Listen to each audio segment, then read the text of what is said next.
السلام عليكم ورحمة الله وبركاته. ترامب oo laga yaabo inuu Pakistan aado sabab ay u aadaya Pakistan maxay ka heshay wada hadaladan iyo hooshan dadaalka ay ku jirto ayaan ka hadli doonaa. Sidaas oo kale waxaan ka hadlaynaa arin ah in Iran iyo Mareykanka heshiiskooda uu aad u dhow yahay bal qodobo badan la isla gaaray tanaan ka hadlaynaa. Xabajoojintii oo bilaabatay maanta oo already yani xadgudub uu ka dhacay. Naam يا حد قد بيسيك ولا تعرف أنت أنا فافحين تيجلين ما أوصل الله ولا أنا فافحين لكن وأنا شايفتين أبدا أنت يعني معي لي ولا شيء خلنا وحنسكوب بلاوينا هالمر أرنتن إيران لوصها بندقي لكن سيدي دي إيران أيا أن هالمر وحي كور هالشيء باكستان أمريكا أو كور هالله يا ولي أمريكا أنتها طبعا سوق بيجي باكستان هو يكون راعي أيضا معناها فرنسا أصل أهان dhexdhexaadiyaha cid walba waxay keensatay inuu qabto oo markaasi labadooda dhaxal isugu keenay ay tahay sida qofka dhexdhexaadiya laga rabo laakiin xaaladan Pakistan xogaa waxay sameysay waxa loo soo dhiibay arintii ku raacday macnaha okay yani dhexdhexaadiyahan inuu ku raaco haba yaraatee dhinacna lama rabo dhinac walba ha keensado wixiisa hadii uu markaasi arka labada dhinac intay isu jiraan dabcan uu arkayay ayaa wuxuu sameeyay waa maxay قلنا نروح لها أنت حجاب بالفيريا أو محاضرة عن أذنك قلنا نروح لها أنت فيريا بالمحاضرة عن أذنك كذب أيوة لحظة وضوح كرابية مال دولار أم دولار لا يسجسوا دوان كرو يوح على وحي تنازله مركا أنت وحي أهيد أو إيران طبعا حجاب سيد اللي هي كعريسي لكن هذا مركز دم الإسكوف فهمي إن إيران لبعتن سنة أو صوصعة هشيس لغا سيحه أو أين الحبيراته يورانيوم سمينتيدii iyo kada inaan u dhawaanayn macnaha Iran sida iska haato waladu qayb kamid ah dhulkoodii ku jirta qaarkooda yaani adiga meelo normal ah ku jiraan oo aanan cidna ogeyn oo dabcan Iran ay ogtahay saas oo kale marka Iran waxa laga saxiixayaa albaabadaasi marda ma furayso wabillahi tawfiiq 20 sano uranium taasi ha halowdo ha fiicnaato yaani qolada IAEA ayaa kormeeri doonta dabcan laakiin haba yaraatee lama rabo Iran wax nuclear iyo uranium la dhahay inay taabato haba yaraatee 20 sano kadib marka ayaa waxa dhacaya in lacalla laga gaaro yani adiga heshiisaas oo kale yani marka 20 sano adduunka isbeddelay dabcan marka Iran arintii markay aragtay they rejected it way diideen waxay dhaheen waalantiin adinka hadii 20 sano kadib laga wada hadli doono oo la isla meel dhigi doono ma hadda la wada hadlo oo hadda la isla meel dhigo marka Iran arintaasi weydiido wayna ka xumaatay sida akhbaaraadka ay wariyaan waxa warbaahinta guud ahaan ay warinayaan gaar ahaan hadda warkan dheer waxa qoriyay The Wall Street Journal wuxuu leeyahay the war has just brought a new Iranian regime into power yani Iran xukuumad cusub ayaa dabcan la wareegtay one that is harsher and more extreme taasoo aad uga adag tii hore kana kulkulul tii hore kana xagjirsantii hore marka yaanihi aabihii la dilay oday ahaa oo taqriiban ay hadda Mareykanka ay ku tilmaamayaan inuu ahaa nabadoon oo kale yaanihi xagjirha aado say ay sheegaan laakiin taqriiban nabadoon oo ahaa oo dhib badan iyo waxaas ma rabin laakiin wiilkiisa hadeertaan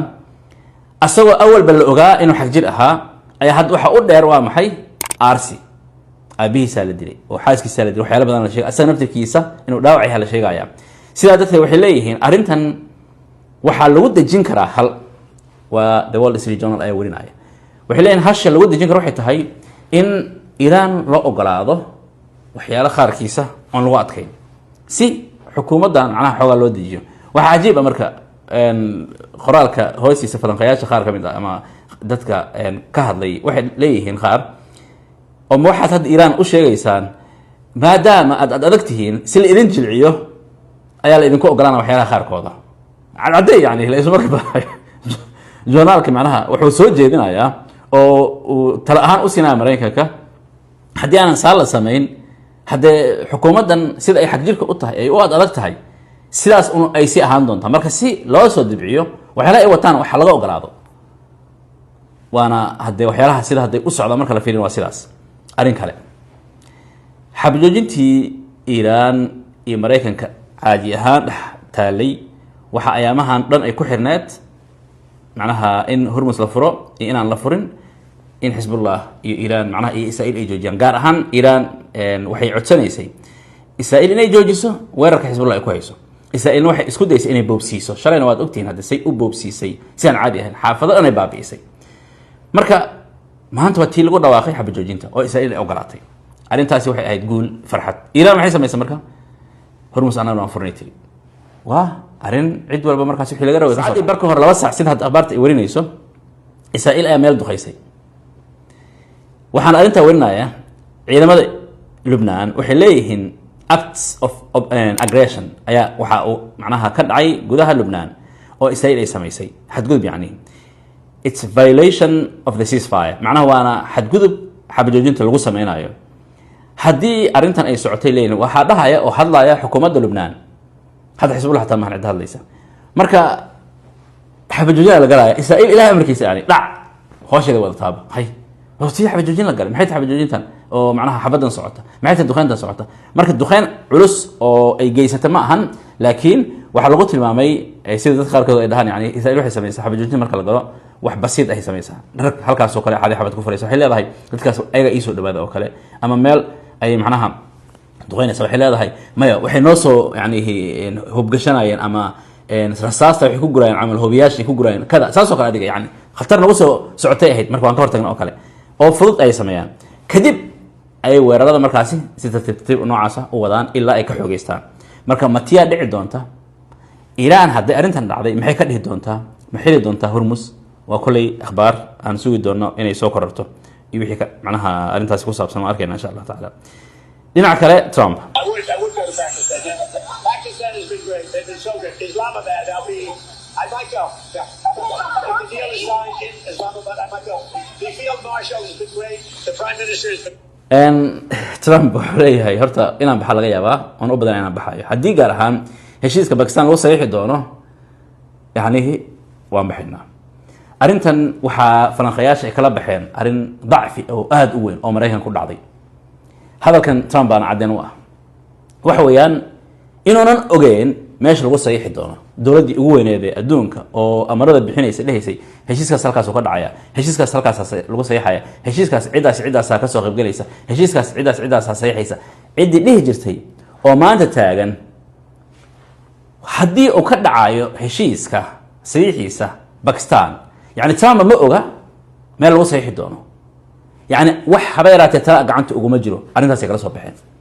macna dagaalka Iran Mareykanka ceebtiisa uu furay Mareykanka qaawinidiisa saas u qaawiyay macna wax alla wixii laga aaminsanaa Mareykanka meesha ka baxay adiga sad u aragtaa dhinaca kale Pakistan arinta waxay ka faa'iiday magac iyo sharaf iyo sareyn hindida idaacadahooda marka waxay wadaan ma taqaanaa ay leeyihiin qaar kamid ah macnaha Pakistan way ku toogsanaysaa lacag la siiso Pakistan waxay heshay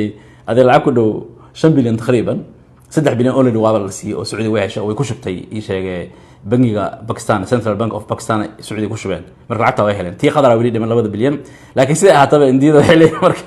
Pakistan arinta awal badacad kama ahaan way ku toogsanaysaa hadda ku toogsanaysay marka sidaas oo kale yani laakiin nacam Pakistan waxay leedahay heshiiska meel wanaagsan oo maraya bal adiga yani ayaamaha soo socda isbuucda soo socda warar farxad leh oo aad u weyn la maqli doona sida ay leeyihiin waa sidaasi waliba cidda dhahaysa waa ra'iisul wasaaraha Pakistan Shahbaz Sharif المهم انتي ودمي سويان السلام الله عليكم ورحمه الله وبركاته